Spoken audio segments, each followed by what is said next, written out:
Assalamualaikum warahmatullahi wabarakatuh. Kita bertemu kembali di Pena Masa Channel.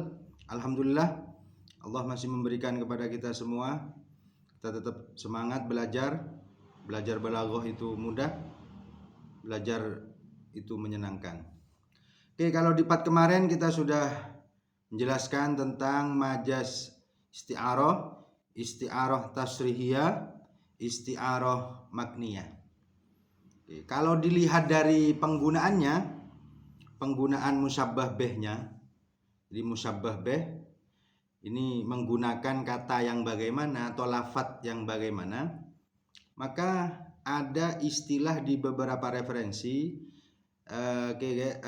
Kalau di Taisirul Balaghah tidak diterangkan ini guys. Taisirul Balaghah tidak diterangkan, tetapi di referensi yang lain itu diterangkan, misalnya Jawahirul Balaghah atau Al-Balaghatul Wadihah atau Al-Balaghatul Muyassarah. Apa istilah dari isti'arah yang menggunakan kata bi'tibaril musyabbah bih ini? Ada dua penyebutannya dalam beberapa referensi. Kalau musyabbah bihnya itu menggunakan isim jamid, maka namanya asliyah. Jadi ini meneruskan kepada penamaan dari isti'arah yang kemarin. Jadi ada isti'arah tasrihiyah, asliyah, begitu. Lah, kata asliyah ini diambil karena penggunaan musyabbah bihnya itu menggunakan lafadz yang dari isim jamid. Ra'aitu asadan fil hammam. Ra'aitu asadan fil hammam. Saya melihat orang yang perkasa, orang pemberani di kamar mandi misalnya. Lah, kata asadan ini sebagai musyabbah bih. Kata asadan sebagai musyabbah bih dan lafadz asadan ini jamid. Maka ini namanya isti'arah tasrihiyah, karena ra'aitu asadan fil hammam itu jenisnya isti'arah tasrihiyah dan penggunaan katanya jamid, maka isti'arah tasrihiyah asliyah. Oke. Kalau penggunaan musyabbah bihnya itu terbuat dari kalimat yang mustaq. Mustaq itu bisa fi'il, bisa masdar, bisa bisa isim fa'il, pokoknya yang mustaq ya. Yang mustaq maka namanya tab'iyah. Tab'iyah. Tab'iyah itu ikut kepada asliyah. Jadi yang asal itu menurut ulama itu yang asliyah, tab'iyah itu adalah far'un minhu. Far'un ya. Nah, misalnya begini. Dalam tab'iyah itu ada contoh begini.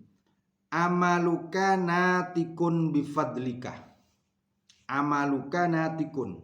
Sudah cukup perbuatanmu sudah menunjukkan prestasimu, begitulah, fadolmu. Tapi di situ menggunakan kata natikun. Natikun ini adalah sesuatu musyabbah bih. Musyabbahnya adalah dalilun. Jadi kalimat ini amaluka dalilun bifadlika. Tapi mutakallim menyamakan kata dalilul amal itu dengan natikun, an-nutku bil amal atau nutkul amal.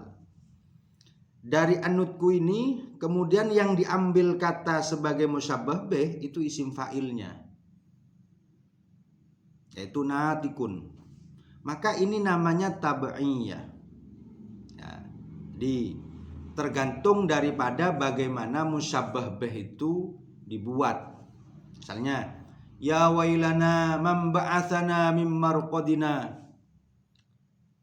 Kalau dalam Al-Qur'an itu orang-orang yang kafir gitu, orang-orang yang menutup diri ketika dibangunkan fi yaumil ba'tsi, dia ketika dibangunkan begitu ya, ketika dibangunkan ya wailana man ba'atsana mim marqadina, Siapa yang membangunkanku dari kuburku? Marqad itu adalah kuburan, dafnun. Jadi bukan tempat tidur seperti yang kita bayangkan ada di kamar itu. Tapi marqad di sini adalah kuburan. Tetapi kuburan itu disamakan dengan tempat tidur. Ya, dengan tempat tidur. Kalau dalam tafsir itu dikatakan selama berapa tahun ya, itu ada jeda orang itu ketika di akhir itu nanti ada jeda tidak disiksa. Maka dafnun disamakan dengan ar-raqad atau dengan dengan tidur itu tadi. Tapi dari kata ini diambil dari kata marqad, mim marqadina. Maka marqad ini sebagai musyabbah bi dan ini mustaq ya. Dan ini mustaq. Maka ini namanya adalah isti'arah yang tab'iyah atau tasrihiyah tab'iyah. Nah, bisa jadi kalau dari fiil misalnya begini. Dari fiil ini ada yang membuat misalnya isim penggunaannya fiil madi tapi bermakna fiil mudhari gitulah. Karena sama-sama pasti terjadi misalnya. Atau karena sama jameknya sama-sama pasti terjadi. Misalnya ata amrullah fala tasta'jilu. Para ulama mengatakan ata itu maknanya ya'ti mestinya begitu. Ata ya'ti disamakan dengan ata karena bijami'i pasti akan terjadi. Jameknya itu pasti akan terjadi. Jadi ata ini sebagai musyabbah bih terbuat dari fiil. Ya, mestinya ya'ti begitu. Kalau dalam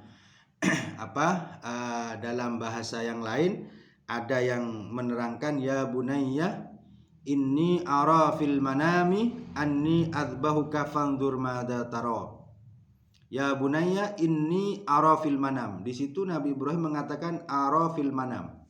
Padahal Nabi Ibrahim itu sudah mengalami. Kenapa bukan ya bunayya inni ra'aitu fil manam? Karena itu sudah mengalami. Kenapa kok menggunakan ara? Fi'il mudhari begitu.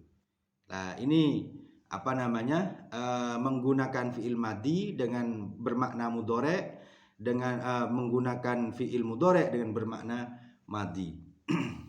Itu isti'arah yang tab'iyah. Begitu juga dengan yang huruf. Nah, huruf juga ada, misalnya Muhammad fi ni'matin. Muhammad fi ni'matin ay ala ni'matin.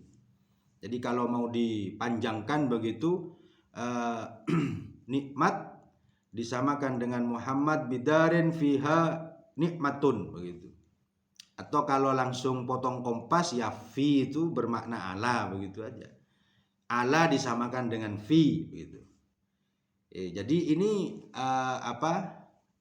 terusan daripada keterangan yang 4 kemarin tentang tasrihiyah dan makniyah. Kemudian dari sisi musyabbah bihnya itu menggunakan mustaq atau jamid.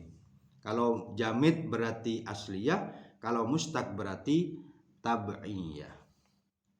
Oke, sekian dulu guys ya. Terima kasih atas perhatiannya. Jangan lupa subscribe, nyalakan loncengnya, komen dan like. Semoga kita diberkahi oleh Allah dan ilmu kita bermanfaat. Assalamualaikum warahmatullahi wabarakatuh.